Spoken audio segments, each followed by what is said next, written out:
ആശ്വാസധാരയുടെ മറ്റൊരു എപ്പിസോഡിലേക്ക് എല്ലാ പ്രേക്ഷകർക്കും സ്വാഗതം. നമ്മളോടൊപ്പം കാഞ്ഞിരപ്പള്ളി രൂപതയുടെ സഹായമെത്രാൻ അഭിവന്യമാർ ജോസ് പുളിക്കൽ പിതാവാണ്. പിതാവേ, സ്വാഗതം. ഇന്ന് നമുക്ക് കിട്ടിയിരിക്കുന്ന കത്ത് സാധാരണ നമുക്ക് ഇതിനു മുമ്പ് കിട്ടിയിരിക്കുന്ന കത്തുകളെക്കാളൊക്കെ കുറച്ച് വ്യത്യസ്തമായൊരു കത്താണ്. കുറച്ച് സമകാലിക പ്രസക്തിയുള്ള ഒരു കത്താണ്. ഞാൻ കത്തൊന്ന് വായിക്കാം. ഞങ്ങളുടെ നാട്ടിൽ രോഗശാന്തി വരമുണ്ട് എന്ന് പറയപ്പെടുന്ന ഒരാളുണ്ട്. ധാരാളം പേർ അദ്ദേഹത്തിൻ്റെ അടുത്ത് വരാറുണ്ട്, രോഗശാന്തിക്ക് വേണ്ടിയിട്ടും കൗൺസിലിങ്ങിനും മറ്റുമായി. കുറേ നാളായി അദ്ദേഹത്തെക്കുറിച്ച് എനിക്ക് വ്യത്യസ്തമായ ഒരു അഭിപ്രായമാണ് ഉള്ളത്. അദ്ദേഹത്തിൻ്റെ കുടുംബത്തിൽ പല പ്രശ്നങ്ങളുമുണ്ട്. മാതാപിതാക്കളെ നന്നായി നോക്കാറില്ല, അവിഹിതമായി സ്വത്ത് സമ്പാദിക്കുന്നു എന്നുള്ള ചീത്തപ്പേരുണ്ട്. ഈ അവസ്ഥയിലും അദ്ദേഹം ശുശ്രൂഷ ചെയ്യുന്നുണ്ട്. പലർക്കും രോഗശാന്തി നൽകുന്നുവെന്ന് പറയപ്പെടുന്നു. ഇദ്ദേഹത്തിൻ്റെ പ്രവൃത്തികൾ തട്ടിപ്പാണോ എന്ന് എനിക്ക് സംശയമുണ്ട്. ഇദ്ദേഹത്തെപ്പോലുള്ള ആളുകളുടെ അടുത്ത് പ്രാർത്ഥിക്കുവാനും കൗൺസിലിങ്ങിനുമൊക്കെ പോകുന്നത് ശരിയാണോ? ഇത്തരം വരങ്ങൾ എന്നൊക്കെ പറയുന്നത് ശരിയാണോ അതോ തട്ടിപ്പാണോ? കരിസ്മാറ്റിക് നവീകരണ പ്രസ്ഥാനവുമായിട്ട് വളരെ ബന്ധപ്പെട്ട ഒരു ചോദ്യമാണിത്. പ്രധാനമായിട്ടും ഇത് രോഗശാന്തി വരം, ഇതര വരങ്ങൾ, ദാനങ്ങൾ തുടങ്ങിയവയായിട്ട് ബന്ധപ്പെടുത്തി ഒരുപക്ഷെ ചിന്തിച്ചു തുടങ്ങേണ്ടി വരും. അടിസ്ഥാനപരമായിട്ട് ഇതിൻ്റെ ചിന്തകൾ എത്തിച്ചേരേണ്ടത് ആധ്യാത്മികതയുടെ ശരിയായ കാഴ്ചപ്പാടുകളിലേക്കാണ്. ഒന്നാമത് തന്നെ ആരും രോഗശാന്തി കൊടുക്കുന്നില്ല. മനുഷ്യനെന്ന നിലയിൽ എല്ലാവിധ കൃപകളും കൊടുക്കുന്ന ദൈവമാണ്. അദ്ദേഹം തന്നെ കുറച്ച് പേർക്ക് രോഗശാന്തി കൊടുക്കുന്നുണ്ട് എന്ന് പറയുന്നത് തന്നെ വാസ്തവത്തിൽ അടിസ്ഥാനമില്ല. രോഗശാന്തി കൊടുക്കാനായിട്ട് ദൈവത്തിനേ പറ്റുള്ളൂ എന്തായിരുന്നാലും. അപ്പോൾ ഇതിനകത്ത് തന്നെയുള്ള ഇദ്ദേഹം ഒരു നല്ല ആഗ്രഹത്തോടു കൂടി ചോദിക്കുകയാണ്. ഇദ്ദേഹത്തിൻ്റെ ഒരു ന്യായമായ ഒരു സംശയമാണ്. ഇത്തരത്തിലുള്ള സംശയങ്ങൾ പലരെക്കുറിച്ചും ഉണ്ടായേക്കാം. അങ്ങനെ ഒരാൾക്ക് മറ്റൊരു വ്യക്തിയെക്കുറിച്ചോ സംശയം ഉണ്ടായതിൻ്റെ പേരിൽ ഈ വരങ്ങളൊന്നും ഇല്ല എന്നൊരു അർത്ഥമില്ല. അപ്പോൾ വാസ്തവത്തിൽ എന്താണ് ഈ വരങ്ങൾ, എന്താണ് ഇതിൻ്റെ അർത്ഥം എന്നൊക്കെ നമ്മളൊന്ന് ചിന്തിക്കേണ്ടി വരും. നമുക്ക് വിശുദ്ധ ഗ്രന്ഥ അടിസ്ഥാനത്തിൽ തന്നെ അതിനെക്കുറിച്ചൊന്ന് ആലോചിച്ച് നോക്കാം. കൊറിന്തോസുകാർക്ക് എഴുതിയ ലേഖനം, 1-ാമത്തെ ലേഖനം 12-ാം അധ്യായത്തിൽ ദാനങ്ങളെക്കുറിച്ച്, വരങ്ങളെക്കുറിച്ചും ഒക്കെ പറയുന്നുണ്ട്. 7-ാമത്തെ വാക്യം ഇങ്ങനെയാണ്: ഓരോരുത്തർക്കും ആത്മാവ് വെളിപ്പെടുത്തുന്നത് പൊതു നന്മയ്ക്ക് വേണ്ടിയാണ്. ഒരേ ആത്മാവ് തന്നെ ഒരാൾക്ക് വിവേകത്തിൻ്റെ വചനവും മറ്റൊരാൾക്ക് ജ്ഞാനത്തിൻ്റെ വചനവും നൽകുന്നു. ഒരേ ആത്മാവ് തന്നെ ഒരുവന് വിശ്വാസവും വേറൊരുവന് രോഗശാന്തിക്കുള്ള വരവും നൽകുന്നു. ഒരുവന് അത്ഭുതങ്ങൾ പ്രവർത്തിക്കാൻ ശക്തിയും മറ്റൊരുവന് പ്രവചിക്കാൻ വരവും, വേറൊരുവന് ആത്മാക്കളെ വിവേചിച്ചറിയാൻ കഴിവും, വേറൊരുവന് ഭാഷാവരവും, വേറൊരുവന് വ്യാഖ്യാനത്തിൻ്റെ വരവും അതേ ആത്മാവ് തന്നെ നൽകുന്നു. തൻ്റെ ഇച്ഛയ്ക്കൊത്ത് ഓരോരുത്തർക്കും പ്രത്യേക ദാനങ്ങൾ നൽകുന്ന ഒരേ ആത്മാവിൻ്റെ തന്നെ പ്രവൃത്തിയാണ് ഇതെല്ലാം. അപ്പോൾ ദൈവത്തിൻ്റെ സഭയെ പൊതു നന്മയ്ക്ക് ഉതകുന്ന വിധം രൂപപ്പെടുത്തിയെടുക്കുവാൻ ദൈവം തൻ്റെ സഭയ്ക്ക്, തൻ്റെ സഭയിലെ മക്കൾക്ക് വിവിധ ദാനങ്ങളും വരങ്ങളുമൊക്കെ നൽകുന്നുണ്ട് എന്നുള്ളത് ആദിമസഭയുടെ തന്നെ അനുഭവമാണ്. അത് ആദിമസഭയിൽ തുടങ്ങി ഇങ്ങോട്ട് ഈ 21-ാം നൂറ്റാണ്ടിൽ എത്തി നിൽക്കുന്ന സഭയിൽ നമ്മൾ കാണുന്നുണ്ട്. അതൊരു കാലഘട്ടത്തിലോ ഒരു കരിസ്മാറ്റിക് മൂവ്മെൻറ്റിലൂടെ ഒന്നും ഉണ്ടായി വന്നതാണെന്നതിന് അർത്ഥമില്ല. നമുക്കറിയാം, കരിസ്മാറ്റിക് മൂവ്മെൻ്റ് എന്ന് പറയുന്ന കാര്യം തന്നെ 2-ാം വത്തിക്കാൻ കൗൺസിലിന് ശേഷമുണ്ടായ ഒരു വലിയ ആത്മീയ മുന്നേറ്റമാണ്. 2-ാം വത്തിക്കാൻ കൗൺസിലിൻ്റെ ഒരു സംഭാവന കൂടിയാണത്. വത്തിക്കാൻ കൗൺസിൽ ഒരു പുതിയ പെന്തക്കുസ്ത എന്നാണ് അതിൻ്റെ ആരംഭകനായ, അതിന് പ്രാരംഭം കുറിച്ചുകൊണ്ട് ഉദ്ഘാടന പ്രസംഗം നടത്തിയ പുണ്യവാനായ 23-ാം യോഹന്നാൻ മാർപ്പാപ്പ വിശേഷിപ്പിച്ചത്. വലിയൊരു വസന്തമാണിത്, പുതിയൊരു പെന്തക്കുസ്തയാണ് എന്ന് പറയുകയാണ്. അപ്പോൾ അത് വലിയൊരു തുറവി സഭയിൽ മൊത്തത്തിൽ ഉണ്ടാക്കിയെടുത്തു. സഭ കർത്താവിൻ്റെ തുടർച്ചയാണ്, അവിടുത്തെ ശരീരമാണ്, അവിടുത്തെ അപ്പസ്തോലിക പൈതൃകത്തിൻ്റെ തുടർച്ചയാണ്. ആ സഭയിൽ ഓരോ കാലത്തും ആവശ്യമുള്ള കൗൺസിലുകളും പ്രബോധനങ്ങളും എല്ലാം സഭ നൽകുന്നുണ്ട്. ഈ വത്തിക്കാൻ കൗൺസിൽ, 2-ാം വത്തിക്കാൻ കൗൺസിൽ എന്ന് പറയുന്ന മഹാസംഭവം ഒരു വലിയ ഒരു തുടക്കം കുറിക്കുന്ന സംഭവമായി മാറി. അതിനുശേഷം ദൈവശാസ്ത്ര മേഖലയിലുണ്ടായ മാറ്റങ്ങൾ, പലതരത്തിലും ഉണ്ടായിട്ടുള്ള ചിന്താധാരകളുടെ മാറ്റങ്ങൾ, ആശയഗതികളുടെ മാറ്റങ്ങൾ, ഇതെല്ലാം ഉണ്ട്. പക്ഷേ ഇതൊന്നും പഴയതിന് വിരുദ്ധമെന്നല്ല, ഒരു വളർച്ചയാണത്, ഒരു കണ്ടിന്യൂവേഷനാണ്, ഓർഗാനിക് ആയിട്ടുള്ള ഒരു ഗ്രോത്താണ് സഭയിൽ എപ്പോഴും ഉള്ളത്. അതങ്ങനെ ഒരു ശരിക്കും മുൻപോട്ട് വളർന്നു വരുന്ന വഴിയിൽ ഒരു വലിയ മുന്നേറ്റത്തിലേക്ക് ഇതെത്തിക്കുകയാണ്. അതിനുശേഷമാണ് പരിശുദ്ധാത്മാവിലുള്ള ജീവിതത്തിൻ്റെ പ്രാധാന്യം കൂടുതൽ ആഴപ്പെട്ടുകൊണ്ട് അത് പ്രഘോഷിക്കപ്പെടുകയും അതിനോട് ബന്ധപ്പെട്ട് ധാരാളം വരങ്ങളുടെ ഉപയോഗങ്ങളൊക്കെ കൂടുതലായിട്ട് പൊതുസമൂഹത്തിലേക്ക് വരികയും ചെയ്യുന്നു. അതിനു മുമ്പ് നമുക്കറിയാം ധാരാളം വിശുദ്ധാത്മാക്കളിലൂടെ ഈ വരങ്ങളെല്ലാം പ്രവർത്തിച്ചിട്ടുണ്ട്. ഈ വരങ്ങളെല്ലാം സഭയിൽ തുടരുന്നുമുണ്ട്. ഇത് സഭയിൽ പരിശുദ്ധാത്മാവ് ഈ കാലഘട്ടത്തെ നയിക്കാൻ വേണ്ടിയിട്ട് ഇതുപോലെയുള്ള വരങ്ങളും ദാനങ്ങളും ഒക്കെ കൂടുതൽ പേർക്ക് നൽകിയിട്ടുണ്ട് എന്ന് ചിന്തിക്കുന്നതിനകത്ത് തെറ്റില്ല. അതൊരു എന്താ പറയുക, ലോകമെമ്പാടുമുള്ള ഒരു ആഗോള സുവിശേഷീകരണത്തിൻ്റെ ഒരു വലിയ സാധ്യതയായിട്ട് ദൈവം ഒരുക്കിയതാണ് എന്നതിനെ കാണുന്നതിനകത്ത് തെറ്റൊന്നുമില്ല. പക്ഷേ എല്ലാ മൂവ്മെൻറ്റുകളും സഭയുടെ വളർച്ചയ്ക്ക് ദൈവത്തിൻ്റെ മഹത്വത്തിന് വേണ്ടിയിട്ടുള്ളതായിരിക്കണം. അത് കാലാകാലങ്ങളിൽ ചിലപ്പോൾ ചില സന്യാസ സമൂഹങ്ങളായിട്ട് അങ്ങനെ വളർന്നു വരാം, ചില വിശുദ്ധരിലൂടെ ഇങ്ങനെയുള്ള വലിയ മാറ്റങ്ങൾ വരാം, ചില പ്രസ്ഥാനങ്ങളിലൂടെ, ചില മൂവ്മെൻറ്റ്സിലൂടെ, മുന്നേറ്റങ്ങളിലൂടെ ഇങ്ങനെയൊക്കെ വരാം. എന്ന് പറഞ്ഞ പോലത്തെ ഒരു ആത്മീയ മുന്നേറ്റമാണ് ഈ കാലഘട്ടത്തിലൊക്കെ രൂപപ്പെട്ടു വന്ന, വത്തിക്കാൻ കൗൺസിലിന് ശേഷം രൂപപ്പെട്ടു വന്ന ഈ ഒരു കരിസ്മാറ്റിക് മൂവ്മെൻറ്റ്. അതേസമയം തന്നെ ഈ കരിസ്മാറ്റിക് മൂവ്മെൻറ്റുകൾ സഭയിൽ വലിയ പ്രതിസന്ധികളും ചില ഘട്ടങ്ങളിൽ ഉണ്ടാക്കിയതായിട്ട് കാണാനായിട്ട് പറ്റും. പ്രത്യേകിച്ച് ഇത് വ്യക്തി കേന്ദ്രീകൃതമാകുമ്പോൾ, സുവിശേഷത്തെ സ്വന്തം നിലയിൽ വ്യാഖ്യാനിക്കുമ്പോൾ. കേരള സഭയിൽ തന്നെ അതുപോലുള്ള നിരവധി ഉദാഹരണങ്ങൾ ഈ തരത്തിലുണ്ടായിട്ടുണ്ട്. സാർ പറഞ്ഞത് തീർച്ചയായിട്ടും വളരെ ശരിയാണ്. മൂവ്മെൻറ്റ്സ് എന്ന് പറയുന്നത് സഭയെ വളർത്തുവാനുള്ളതാണ്. സഭയാണ് നിലനിൽക്കേണ്ടതും തുടരേണ്ടതും. ഇത് അതിനെ ചലിപ്പിക്കാനുള്ളതാണ്. അതിനകത്ത് പിഴവുകളും തെറ്റുകളും ഒക്കെ ചിലപ്പോഴെല്ലാം കടന്നു വരുന്നുണ്ട്. ഈ കാര്യത്തിലും അങ്ങനെ വ്യക്തി കേന്ദ്രീകൃതമായ രീതിയിൽ ഇതിനെ മാറിയതുമായ സംഭവങ്ങൾ ചിലയിടങ്ങളിലൊക്കെ ഉണ്ടായിട്ടുണ്ട്. അതുപോലെ തന്നെ ഇത് ശരിയല്ലാത്ത, ഇപ്പോൾ ഈ കത്തിലൊക്കെ സൂചിപ്പിച്ചതുപോലെ ശരിയല്ലാത്ത മാർഗത്തിലൂടെ അതിനെ സ്വാർത്ഥ ലാഭങ്ങൾക്ക് വേണ്ടി വിനിയോഗിച്ച സംഭവങ്ങളുമുണ്ട്. അതൊക്കെ നിശ്ചയമായിട്ടും തിരുത്തപ്പെടേണ്ടതാണ്. എല്ലാ നല്ല കാര്യങ്ങളുടെയും പിറകിൽ ചിലപ്പോഴെല്ലാം ഇതുപോലെയുള്ള അപജയങ്ങൾ കയറിപ്പറ്റാൻ ഇടയാകുന്നുണ്ട്. അത് ഈ കൂടുതൽ വ്യക്തികളിൽ ഊന്നിക്കഴിയുമ്പോഴല്ലേ ഈ പ്രശ്നങ്ങൾ കൂടുതൽ സങ്കീർണമാകുന്നത് പലപ്പോഴും. കാരണം വരങ്ങളെ സംബന്ധിച്ചാണെങ്കിൽ ഈ വരങ്ങൾ നൽകുന്ന വ്യക്തികളാണെന്നുള്ളൊരു ധാരണ പൊതുവേ സമൂഹത്തിലുണ്ടാകുന്നു, അല്ലെങ്കിൽ അങ്ങനെ ഒരു ധാരണ ഉണ്ടാകുന്ന വിധത്തിൽ ഇവർ തന്നെ പ്രവർത്തിക്കുന്നു. തീർച്ചയായിട്ടും വരങ്ങൾ തന്നെ ദൈവത്തിൻ്റെ ദാനമാണല്ലോ, ദൈവം കൊടുക്കുന്നതാണ്. അതിവിടെ വചനത്തിൽ സൂചിപ്പിച്ചതുപോലെ സഭയുടെ പൊതുനന്മയ്ക്ക്, അല്ലെങ്കിൽ സമൂഹത്തിൻ്റെ പൊതുനന്മയ്ക്കും ഉത്കർഷത്തിനും വേണ്ടിയിട്ടാണ് അത് നൽകപ്പെടുന്നത്. ആ വ്യക്തിയുടെ പോലും കാര്യത്തിന് വേണ്ടി തന്നെയല്ല, ആ വ്യക്തിയുടെ വളർച്ച അതിലൂടെ ഉണ്ടാകുന്നതോടൊപ്പം തന്നെ സമൂഹത്തിലും സഭയിലും ഉണ്ടാകുന്ന വളർച്ച, ദൈവരാജ്യത്തിൻ്റെ വ്യാപനത്തിന് വേണ്ടിയിട്ടാണ് ഇതെല്ലാം നൽകപ്പെടുന്നത്. ഒരിക്കലും അത് സ്വകാര്യ ലാഭങ്ങൾക്ക് വേണ്ടിയിട്ട്, സ്വാർത്ഥ ലക്ഷ്യങ്ങൾക്ക് വേണ്ടിയിട്ട് ഉപയോഗിക്കാൻ പാടില്ല. ഗൗരവമായ തെറ്റാണത്. അതുപോലെ വ്യക്തി കേന്ദ്രീകൃതമാക്കി ഏതെങ്കിലും ഒരു സംവിധാനത്തെ മാറ്റാനും പാടില്ല. പക്ഷേ ചിലപ്പോൾ അതേസമയം തന്നെ ചില വ്യക്തികളെ ദൈവം ചില സമയങ്ങളിൽ കൂടുതൽ കൃപകൾ കൊടുത്ത് ഉയർത്താറുണ്ട്. വചനപ്രഘോഷണത്തിൽ കൂടുതൽ ആളുകളിലേക്ക് വചനം എത്തിക്കാൻ പാകത്തിൽ പ്രത്യേക കഴിവുകളും സിദ്ധികളും നൽകി ദൈവം ഉയർത്താറുണ്ട്. പ്രത്യേക വരങ്ങൾ നൽകി, രോഗശാന്തി വരമാകാം, അത്ഭുത പ്രവർത്തന വരമാകാം. അങ്ങനെയുള്ള വരങ്ങൾ ചില വ്യക്തികൾക്ക് കൂടുതലായിട്ട് നൽകിയിട്ട് അത് ധാരാളം ആളുകളെ നന്മയിലേക്ക് നയിക്കാൻ വേണ്ടി ദൈവം തന്നെ ഉയർത്താറുണ്ട്. അത് അവരെങ്ങനെ കാണുന്നു, എങ്ങനെ പ്രയോജനപ്പെടുത്തുന്നു എന്നുള്ള അവിടുത്തെ പ്രധാനപ്പെട്ട കാര്യം. ഉദാഹരണത്തിന് ഇപ്പോൾ ഒരു രോഗശാന്തി വരമുള്ള വ്യക്തി എന്ന് കരുതുക, അല്ലെങ്കിൽ ഇപ്പോൾ ഒരു ദർശനപരമുള്ള വ്യക്തി എന്ന് തന്നെ കരുതിക്കോളൂ. ദർശനപരമുള്ളൊരു വ്യക്തിയാണെങ്കിൽ ആ വ്യക്തി ഒരാളോട് ഒരു വിശ്വാസക്കുറവുള്ള, അല്ലെങ്കിൽ വിശ്വാസത്തിലേക്ക് കടന്നു വരാത്തൊരു വ്യക്തിയോട് തന്നെ സംസാരിക്കുന്ന വേളയിൽ അദ്ദേഹത്തോട് ചോദിക്കുന്നു ഒരു കാര്യം, ഇങ്ങനെ ഞാൻ സുഹൃത്തിന് വേണ്ടി പ്രാർത്ഥിച്ചപ്പോൾ എൻ്റെ മനസ്സിൽ ഇങ്ങനൊരു കാര്യം കാണുന്നുണ്ടല്ലോ, എന്തെങ്കിലും അതുണ്ടോ ആ തരത്തിൽ എന്ന് ചോദിക്കുകയാണ്. അപ്പോൾ ഇദ്ദേഹം മാത്രം പറഞ്ഞൊരു കാര്യമാണെന്ന് കരുതുക. തൻ്റെ ജീവിതത്തിൽ ആരോടും പറയാത്തൊരു കാര്യം ഇങ്ങനെ പറയുമ്പം അത് ദൈവം കണ്ടു എന്ന് ഇദ്ദേഹത്തിന് തിരിച്ചറിയാൻ പറ്റുകയാണ്. അപ്പോൾ ചെയ്തു പോയൊരു തെറ്റായിരിക്കും ഒരു പക്ഷെങ്കിൽ, അതല്ലെങ്കിൽ ആരും കാണാതെ ചെയ്തൊരു പ്രവൃത്തിയായിരിക്കാം. അത് ദൈവം മറ്റൊരാൾക്ക് വെളിപ്പെടുത്തി കൊടുത്തു എന്നുള്ള ഒറ്റ കാര്യത്തിൻ്റെ പേരിൽ അദ്ദേഹം വിശ്വാസത്തിലേക്ക് വരിക ചെയ്യുന്നത്. പക്ഷേ അത് അതേപടി രഹസ്യത്തിൽ സൂക്ഷിക്കാനും അതിൻ്റെ വിശദാംശങ്ങളിലേക്കൊന്നും പോകാതെ ആദരവോടുകൂടി ആ വ്യക്തിയെ കാണാനും ഈ പറയുന്ന കൗൺസിലർക്ക് അല്ലെങ്കിൽ ഈ ദർശന വരവുള്ള വ്യക്തിക്ക് സാധിക്കണം. അതല്ലെങ്കിൽ അത് ചിലപ്പം ബുദ്ധിമുട്ടുണ്ടാകും.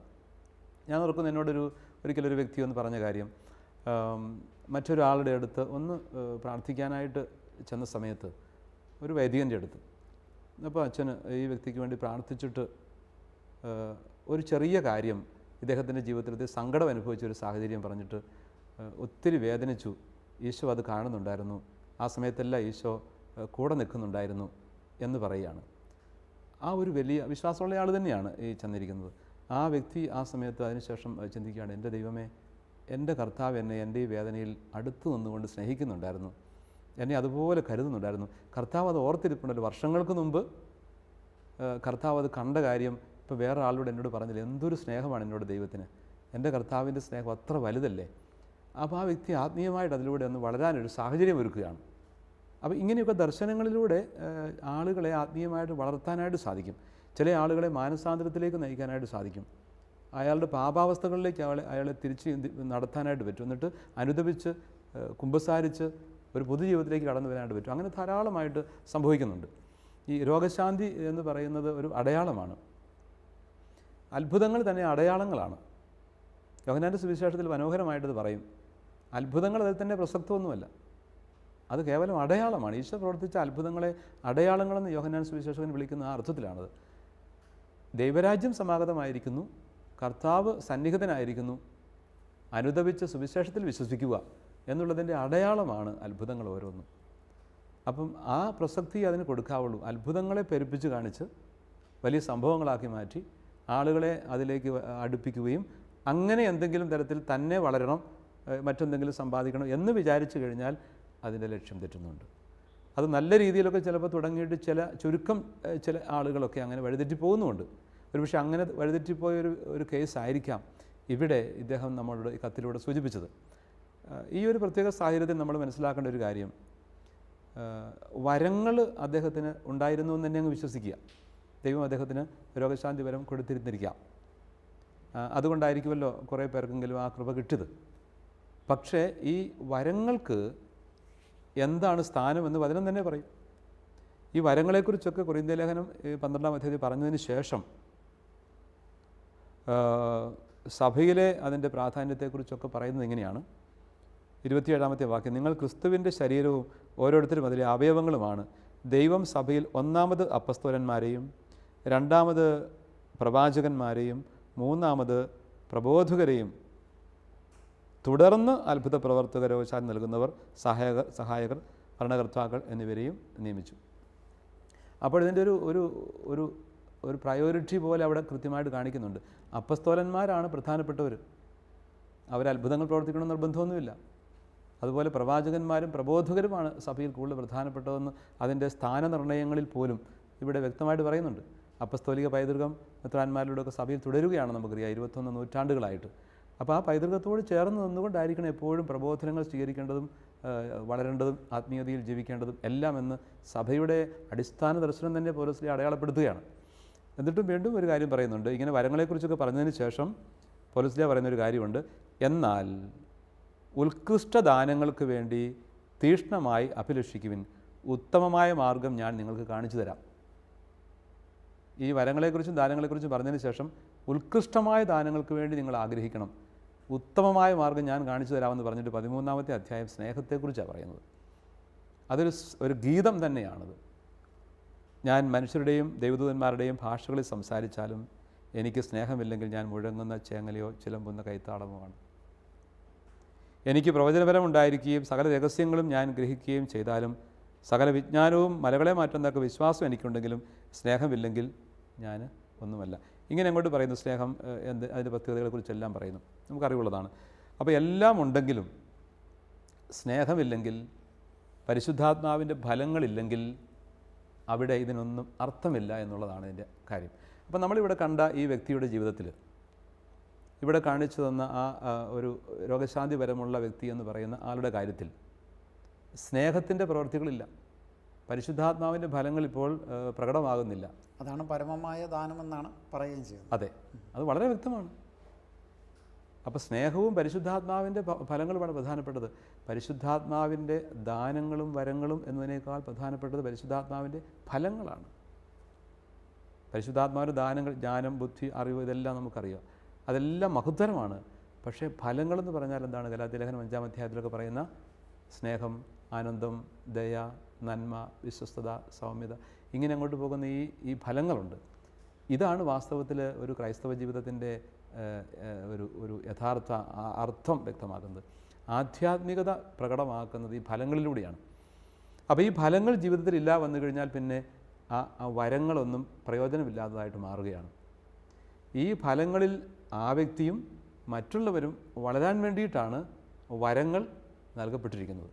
പലപ്പോഴും ഈ ഒരു പുതിയൊരു ആത്മീയതയുടെ ഒരു ശൈലി എന്ന് പറയുന്നത് ഈ ഫലങ്ങളില്ലാതെയാവുകയും പ്രാർത്ഥനയിൽ മാത്രം ഊന്നുകയും ചെയ്യുന്ന തരത്തിലുള്ള ഒരു പഠിപ്പിക്കൽ ഒരുപക്ഷെ ചിലരുടെയൊക്കെ ഭാഗത്തു നിന്ന്, അല്ലെങ്കിൽ ഈ പുതിയ മൂവ്മെൻറ്റുകളുടെയൊക്കെ ഭാഗത്തു നിന്ന് ഉണ്ടാവുന്നതായിട്ട് ചിലരെങ്കിലും സൂചിപ്പിക്കാറുണ്ട്. ഇതിൻ്റെ അത് വല്ല വാസ്തവമുണ്ട്? അത് വഴിതെറ്റുന്നതാണ്. അങ്ങനെ വാസ്തവത്തിൻ്റെ ഒരു ശരിയായിട്ടുള്ള സഭയുടെ പ്രബോധനം എന്ന് പറയുന്നത് ഞാനിവിടെ സൂചിപ്പിച്ചു കഴിഞ്ഞു.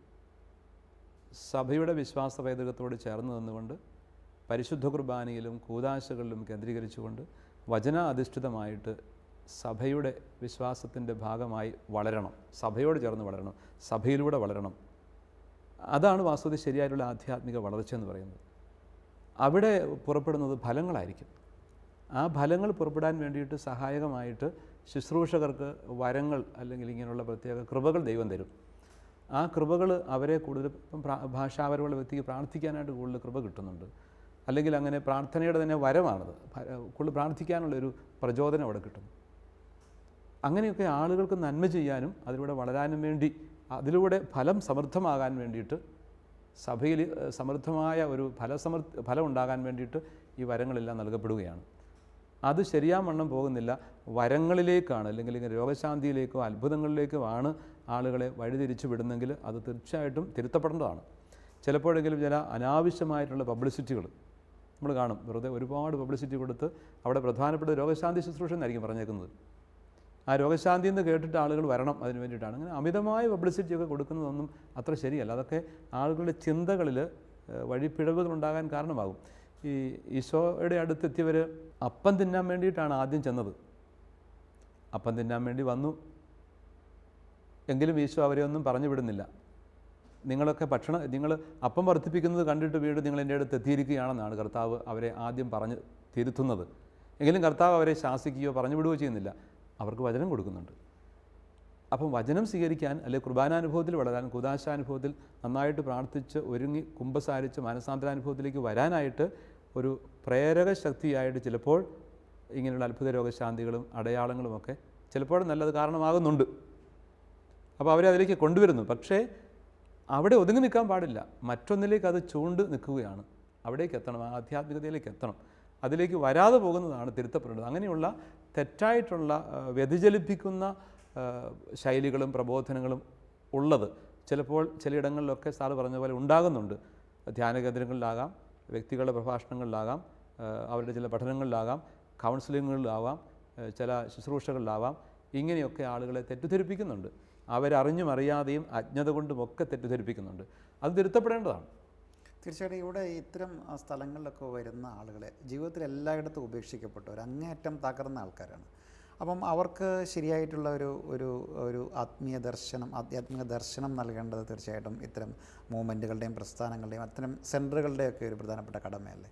തീർച്ചയായിട്ടും അതെ. പക്ഷേ അവിടെ വരുന്നത് എപ്പോഴും അങ്ങനെയുള്ളവർ തന്നെ ആവണം നിർബന്ധമില്ല. പക്ഷേ ധാരാളം ആളുകൾ അങ്ങനെ ജീവിതത്തിൽ സാമ്പത്തിക തകർച്ചയോ രോഗം മൂലമുള്ള പ്രശ്നങ്ങളോ കുടുംബകലഹങ്ങളോ ഒക്കെ ഉള്ളവരൊക്കെ എത്താറുണ്ട്. അത് ശരിയാണ്. അതെല്ലാവരും നല്ല ആഗ്രഹത്തോടെ വരുന്നതും കൂടിയാണ് അങ്ങനെ ചിന്തിക്കുമ്പോൾ. ചിലപ്പോഴൊക്കെ കുറച്ച് സ്വാർത്ഥ ലാഭത്തിന് വേണ്ടി വരുന്നവരും കാണും. സാമ്പത്തികം അല്ലെങ്കിൽ അങ്ങനെയുള്ള കാര്യങ്ങൾക്കൊക്കെ വേണ്ടി, ഭൗതിക കാര്യങ്ങൾക്ക് വേണ്ടി മാത്രം വരുന്നവരും ധാരാളം ഉണ്ടാകാം. അത് നമ്മൾ അതിൽ തന്നെ കുറ്റപ്പെടുത്തേണ്ട. പക്ഷേ അത് അവിടെ നിൽക്കരുത്. അതാണ് ഞാൻ പറഞ്ഞു വെച്ചത്.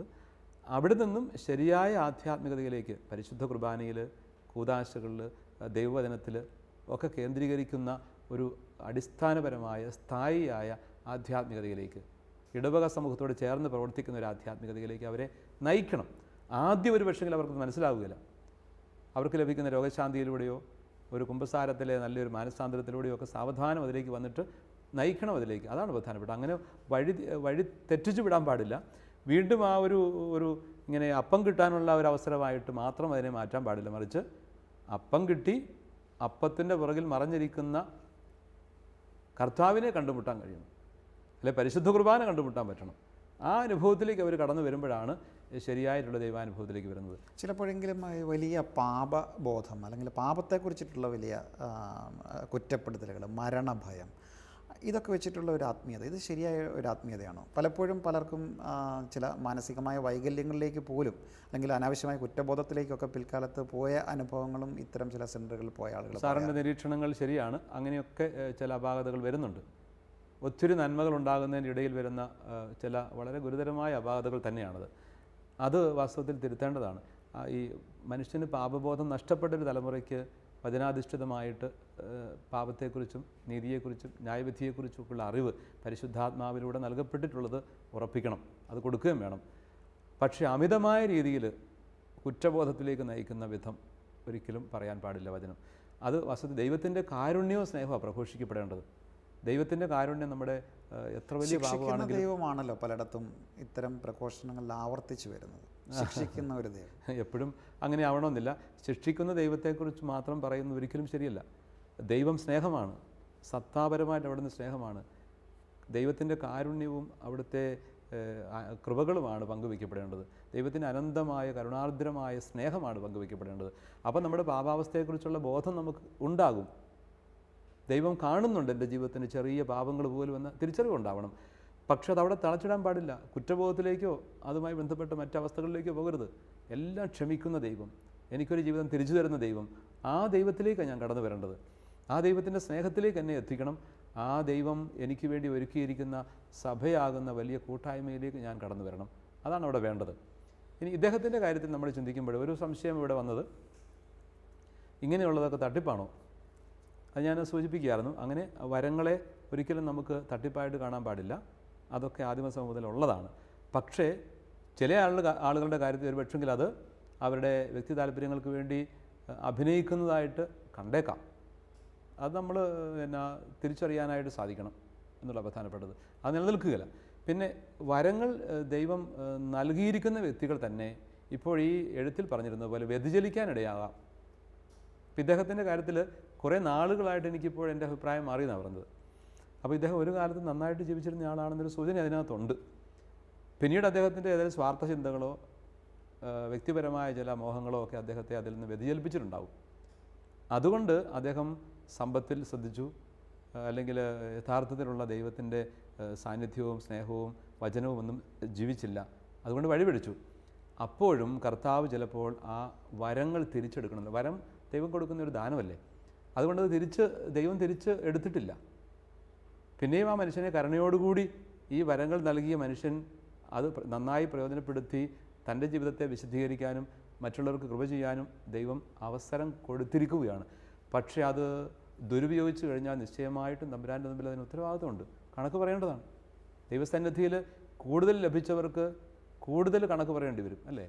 താലന്തുകളുടെ ഉപമയിൽ കൂടുതൽ ലഭിച്ച ആളുകൾക്ക് 1 താലന്ത് കിട്ടിയവനത് വർദ്ധിപ്പിച്ചില്ല, 2 കിട്ടിയവൻ വർദ്ധിപ്പിച്ചു, 5 കിട്ടിയവനത് 10 ആക്കി. അപ്പോൾ കൂടുതൽ കിട്ടിയവനോട് കൂടുതൽ ചോദിക്കും എന്ന് പറയുന്നത് പോലെ കൂടുതൽ നൽകപ്പെട്ട ആളുകൾക്ക് കൂടുതൽ കൊടുക്കാൻ ഉത്തരവാദിത്വമുണ്ട്. അത് പ്രധാനപ്പെട്ട കാര്യമാണ്.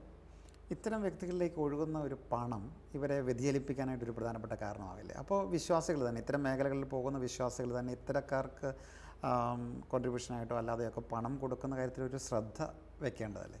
പലപ്പോഴും ഈ സമ്പത്തല്ലേ ഇവരെ അങ്ങനെ ശരിയായൊരു ശുശ്രൂഷ ചെയ്യുന്ന ആളുകൾക്ക് ഒരുപാട് പണം കിട്ടുകയില്ല. നല്ല രീതിയിലൊരു ശുശ്രൂഷ ചെയ്യുന്ന ആളെ സംബന്ധിച്ചിടത്തോളം അതൊരു പണത്തിനുള്ള മാർഗ്ഗമായിട്ട് ഒരിക്കലും മാറുന്നില്ലെന്നുള്ളതാണ്. തീർച്ചയായിട്ടും സ്വാഭാവികമായിട്ടും നല്ല കാര്യങ്ങൾക്കൊക്കെ വേണ്ടി ആളുകൾ പണം കൊടുക്കും. അത് ഒരു നല്ല രീതിയിൽ ഉപയോഗിക്കുകയാണെങ്കിൽ, പണത്തിന് വേണ്ടിയിട്ട് ശുശ്രൂഷ ചെയ്യാതിരിക്കുകയാണെങ്കിൽ ഒരിക്കലും പണത്തിൻ്റെ ഒരു പെരുപ്പം ഇതിലൂടെ ഉണ്ടാവില്ലെന്നുള്ളതാണ് സത്യം. അങ്ങനെ എവിടെയെങ്കിലും പണപ്പെരുപ്പം ഉണ്ടാകുന്നെങ്കിൽ അത് അപകടത്തിലേക്ക് നയിക്കും. ഉണ്ടാവാതിരിക്കണം. അത് ഓരോ ശുശ്രൂഷകനും ശ്രദ്ധിക്കേണ്ട കാര്യമാണ്. പിന്നെ വേറെ ഒന്നുള്ളത്, ഇവിടെ ചോദിച്ചൊരു കാര്യം, ഇങ്ങനെയുള്ള ആളുകളുടെ അടുത്തേക്ക് പോകണമോ എന്നൊരു ചോദ്യം അതിനകത്തുണ്ട്. വാസ്തവത്തിൽ ഇപ്പോൾ ഒരു രോഗശാന്തി കൊടുക്കുന്ന ആൾ, അല്ലെങ്കിൽ ദർശനപരമുള്ള ഒരാൾ, അങ്ങനെയുള്ള ആളുകളുടെ അടുത്തേക്ക് പോകേണ്ട കാര്യമില്ല എപ്പോഴും. ഒരിക്കൽ അങ്ങനെ ഒരു കൃപ കിട്ടാൻ അദ്ദേഹത്തിൻ്റെ അടുത്ത് പോയി നമ്മൾ പ്രാർത്ഥിച്ചു. അദ്ദേഹം ചില ഗൈഡൻസൊക്കെ എനിക്ക് തന്നൊരു കൗൺസിലിംഗ് നടത്തി, ചില കാര്യങ്ങളൊക്കെ പറഞ്ഞു തന്നു. നല്ല കാര്യം, അത് പ്രോപ്പറായിട്ട് ഗൈഡ് ചെയ്യപ്പെട്ടെങ്കിൽ നല്ല കാര്യം. പക്ഷേ എപ്പോഴും ഇങ്ങനെ ഓരോ കാര്യം ചോദിക്കാൻ വേണ്ടിയിട്ട് പോവുക, ഇപ്പോഴെന്നെക്കുറിച്ച് ദൈവം എന്നാ പറയുന്നത്, ഇനിയിപ്പോൾ ഞാൻ അത് ചെയ്യണോ ഇത് ചെയ്യണോ, ഇങ്ങനെ പറഞ്ഞുകൊണ്ടുള്ളൊരു ഹോട്ട് ലൈൻ അദ്ദേഹത്തിനുണ്ടെന്ന് പറഞ്ഞ് നമ്മൾ പോകാൻ പാടില്ല. പലപ്പോഴും ഇവർക്കുള്ള ഒരു ചെറിയ പ്രശ്നം എന്താണെന്ന് ചോദിച്ചാൽ, അവരൊരു ഹോട്ട് ലൈനിലാണെന്ന് അവരങ്ങ് ചിന്തിക്കുകയാണ്. ദൈവവുമായിട്ട് മാത്രമൊരു ഹോട്ട് ലൈനിലാണ്. എല്ലാവരുമല്ല, ഇങ്ങനെ ചിലപ്പോൾ കുറച്ച് വഴിതെറ്റിയ ചിന്തയുള്ളവരെക്കുറിച്ചാണ് ഞാൻ പറയുന്നത്. ദൈവമായിട്ടൊരു ഹോട്ട് ലൈനിലാണ് എന്ന് ചിന്തിക്കുന്നു. പിന്നെ അതിൻ്റെ താഴെ സഭയോ മറ്റൊന്നും അവർക്ക് പ്രസക്തമല്ല. അത് വളരെ ഗുരുതരമായ തെറ്റാണ്. അപ്പോൾ അവർ നേരിട്ട് ദൈവത്തിൽ നിന്ന് കിട്ടുന്നു, അത് പറയുന്നു. വാസ്തവത്തിൽ സഭ, അതിൻ്റെ പ്രബോധനങ്ങൾ, ആ സഭ ഒരുക്കുന്ന സംവിധാനങ്ങൾ എല്ലാം ശരിയായ വിശ്വാസത്തെ സംരക്ഷിക്കാനുള്ളതാണ്.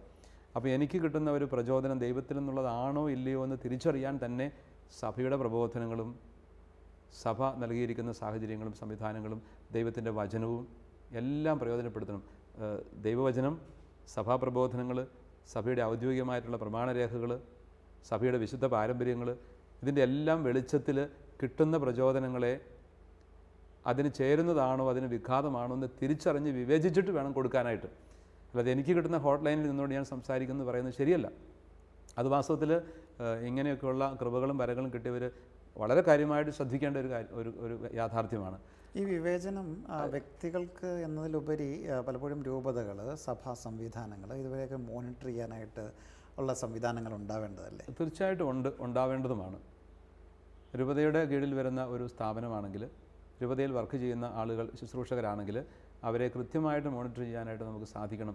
രൂപത അധ്യക്ഷൻ്റെ ഒരു കടമയാണത്. അതുപോലെ ബന്ധപ്പെട്ട വൈദികർ, അതിനുവേണ്ടി നിയുക്തരായ ആളുകളുടെ കടമയാണ്. ഇപ്പോൾ പല രൂപതകളിലും അതുപോലെ ഈ വചനപ്രഘോഷകരായിട്ടുള്ള ആളുകൾക്ക് അല്ലെങ്കിൽ അങ്ങനെ കൗൺസിലിംഗ് കൊടുക്കുന്നവർക്ക് വേണ്ടി തന്നെയുള്ള കോഴ്സുകൾ, അവരെ ഇടയ്ക്കിടയ്ക്ക് അവരെ വിളിച്ച് അവർക്ക് ആവശ്യമായ പ്രബോധനങ്ങളും ഗൈഡൻസും കൊടുത്ത് സർട്ടിഫിക്കറ്റുകൾ കൊടുക്കും. അതെല്ലായിടത്തും തന്നെയുണ്ട്. ആ സർട്ടിഫിക്കറ്റുകൾ ഉള്ളവർ മാത്രമാണ് ഔദ്യോഗികമായിട്ട് അംഗീകരിക്കപ്പെട്ടവർ. അതൊരു ഉറപ്പാണ്. സഭയുടെ ഒരു ഉറപ്പ് ഇതിൻ്റെ പുറകിലുണ്ട്. ഇവർക്ക് അത്യാവശ്യം കാര്യങ്ങളെക്കുറിച്ചുള്ള അറിവുണ്ട്. ഇവർക്ക് ശരിയായ ഒരു സഭാ പ്രബോധനങ്ങൾ പരിശീലനം നേടിയവരാണെന്നൊക്കെയുള്ളൊരു സർട്ടിഫിക്കറ്റാണത്. അപ്പോൾ ഇങ്ങനെയുള്ള കാര്യങ്ങളെല്ലാം നന്നായിട്ട് നമ്മൾ തിരിച്ചറിയണം. അതുകൊണ്ട് ഇങ്ങനെ ഓരോ ആളുകളുടെ അടുത്തു നിന്നും അടുത്ത ആളുടെ അടുത്തേക്ക് ഓടുക, മാറി മാറി കാണുക, പ്രശ്നങ്ങൾ പരിഹരിക്കപ്പെടാതെ വീണ്ടും വീണ്ടും തുടരുക, ഇതല്ല ആധ്യാത്മികത. നമ്മൾ തമ്പുരാനുമായിട്ടുള്ള ബന്ധത്തിലായിരിക്കുക, ദൈവസന്നിധിയിൽ സഭയോട് ചേർന്നുകൊണ്ട് വ്യാപരിക്കുക, നമ്മുടെ പ്രതിസന്ധികളും ബുദ്ധിമുട്ടുകളും കർത്താവിന് സമർപ്പിച്ചുകൊണ്ട് കർത്താവ് നമുക്ക് ഉത്തരം തരും. അവിടുന്ന് അവരെ പോലെ തന്നെ നമുക്കും സംലഭ്യനാണ്. God is with us. Emmanuel എന്ന് പറയുന്ന വാക്കിൻ്റെ അർത്ഥം അതല്ലേ? അപ്പോൾ ഈശോ നമ്മുടെ കൂടെയുണ്ട്, നമ്മുടെ ഹൃദയത്തിലുണ്ട്. അപ്പോൾ സഭയിൽ ജീവിക്കുന്ന, സഭയെ നയിക്കുന്ന ആ കർത്താവിൻ്റെ പരിശുദ്ധാത്മാവ് നമ്മെ ഓരോരുത്തരെയും നയിക്കണം. ആ ഒരു ആത്മീയതയിലേക്ക് വളരാനായിട്ട് നമുക്കിടയാവണം. ചുരുക്കത്തിൽ ഞാനിവിടെ ഇടയ്ക്കൊക്കെ ആവർത്തിച്ച് പറഞ്ഞതുപോലെ ഈ ചോദ്യത്തിന് ഉത്തരം ഇവിടെ തന്നെ നൽകപ്പെട്ട് കഴിഞ്ഞിട്ടുണ്ട് ഞാൻ കരുതുകയാണ്. ആരെങ്കിലും നമ്മൾ കുറ്റം വിധിക്കാൻ പോകണ്ട. ആ വ്യക്തികളെ തിരുത്തേണ്ട വ്യക്തികൾക്ക് അറിവ് കൊടുത്ത് തിരുത്താനായിട്ട് ശ്രമിക്കാവുന്നതാണ്. പക്ഷെ നമ്മൾ അനാവശ്യമായിട്ട് ഒരാൾക്ക് ഇങ്ങനെ വഴിതെറ്റി പോകുന്നു എന്ന് കണ്ടു കഴിഞ്ഞാൽ പിന്നെ ആ വഴിക്ക് അദ്ദേഹത്തിൻ്റെ പിന്നാലെ പിന്നെ പോകേണ്ട ഒരു കാര്യമില്ല. അദ്ദേഹത്തെ തിരുത്താൻ വേണ്ട കാര്യങ്ങൾ നമുക്ക് ചെയ്യാൻ പറ്റുന്നത് ചെയ്യുക. മറിച്ച് നമ്മൾ തന്നെ ആത്മീയതയിൽ വളരുക. പരിശുദ്ധ കുർബാനയിലും വിശുദ്ധ കൂദാശകളിലും ദൈവവചനത്തിലും ഒക്കെ അധിഷ്ഠിതമായി സഭയോട് ചേർന്ന് നീങ്ങുന്ന സഭാപ്രബോധനങ്ങൾ അനുസരിക്കുന്ന ശരിയായ ആധ്യാത്മികതയിൽ വളരാൻ നമുക്ക് സാധിക്കണം. അപ്പോൾ നമ്മുടെ ജീവിതം പരിശുദ്ധാത്മാവിൻ്റെ ഫലങ്ങൾ കൊണ്ട് നിറയും. ഈ ഫലങ്ങളുള്ളവരാണ് വിശുദ്ധ ജീവിതം നയിക്കുന്നവർ. ഇപ്പോൾ ഇദ്ദേഹത്തിൻ്റെ കാര്യത്തിൽ, പറഞ്ഞ ആളുടെ കാര്യത്തിൽ വരങ്ങൾ ഇപ്പോഴും ഉണ്ടെന്ന് പറയുമ്പോഴും ഫലങ്ങൾ കാണാതെ വരുന്നതുകൊണ്ട് അദ്ദേഹം വിശുദ്ധിയിലാണെന്ന് പറയാൻ നമുക്ക് പറ്റുകയില്ല. അതുകൊണ്ട് ഈ പരിശുദ്ധാത്മാവിൻ്റെ ഫലങ്ങൾ, സ്നേഹത്തിൻ്റെ ഫലങ്ങൾ കൂടുതൽ ജീവിക്കാനും അതിലൂടെ കൂടുതൽ നമ്മുടെയും മറ്റുള്ളവരുടെയും വളർച്ചയ്ക്ക് കാരണമാക്കാനും ഒക്കെ ഇടയാവണം. നമ്മുടെ ഉത്തരവാദിത്വങ്ങൾ, മാതാപിതാക്കളോടുള്ള കടമകൾ, അതെല്ലാം അതിൻ്റെ ഭാഗമാണ്, സ്നേഹത്തിൻ്റെ പ്രവൃത്തികളാണ്. അതെല്ലാം നിർവഹിച്ചുകൊണ്ട് ഭംഗിയായിട്ട് പോകാൻ സാധിക്കട്ടെ എന്ന് ആത്മാർത്ഥമായിട്ട് നമുക്ക് ആശംസിക്കാം. ദൈവം ഈ കത്തയച്ച വ്യക്തിയെയും അദ്ദേഹത്തിൻ്റെ ചിന്തകളെയും അദ്ദേഹത്തിൻ്റെ നിയോഗങ്ങളെയും കുടുംബത്തെയും ഇവിടെ പ്രതിപാദിക്കപ്പെട്ട വ്യക്തിയെയും എല്ലാം ആശീർവദിക്കട്ടെ എന്ന് നമുക്ക് പ്രാർത്ഥിക്കാം. നമ്മുടെ കർത്താവിശ്വമിശിഹായുടെ കൃപയും പിതാവായ ദൈവത്തിൻ്റെ സ്നേഹവും പരിശുദ്ധാത്മാവിൻ്റെ സഹവാസവും എവരോടും കൂടെ ഉണ്ടായിരിക്കട്ടെ, ഇപ്പോഴും എപ്പോഴും എന്നേക്കും. ആമേൻ. ജീവിതവൃക്ഷം തലനീട്ടട്ടെ നീതി സൂര്യനായ ഈശോയിലേക്ക്. നമസ്കാരം. മറ്റൊരു അധ്യായത്തിൽ വീണ്ടും കണ്ടുമുട്ടും. നിങ്ങളുടെ സംശയങ്ങളും ചോദ്യങ്ങളും വാട്സാപ്പിലൂടെയും ഇമെയിലിലൂടെയും കത്തുകളിലൂടെയും ഞങ്ങളെ അറിയിക്കാം.